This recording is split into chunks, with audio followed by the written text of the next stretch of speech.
ফেসবুকে পরিচয়, তারপর প্রেম। অবশেষে বাংলাদেশি প্রেমিকার জন্য পাকিস্তান থেকে ছুটে এসেছেন প্রেমিক। পারিবারিক সম্মতিতে বিয়েও করেন তারা। এখন বউ নিয়ে পাকিস্তান ফিরে যাওয়ার অপেক্ষায় প্রেমিক আলিমুদ্দিন। ঘটনাটি ঘটেছে খাগড়াছড়ির মাটিরাঙ্গা উপজেলার বেলছড়ি ইউনিয়নে।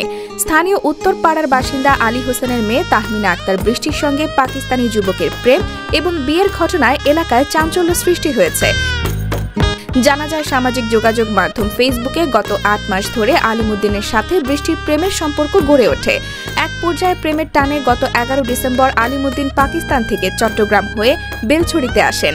এরপর উভয়ের সম্মতিতে তারা দুজনে বিবাহ বন্ধনে আবদ্ধ হন।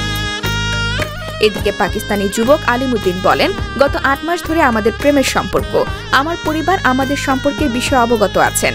তাদের সম্মতিতে বিয়ে করেছি। আমি অল্প কিছু বাংলা বলতে ও বুঝতে পারি। তাহমিনা আমাকে তা শিখিয়েছে। মাটিরাঙ্গা থানার ওসি মোহাম্মদ তৌফিকুল ইসলাম বলেন, পাকিস্তানি নাগরিক প্রেম ঘটিত কারণে মাটিরাঙ্গায় এসেছেন। তার অন্য কোনো উদ্দেশ্য আছে কিনা সেজন্য আমরা তার উপর নজর রাখছি।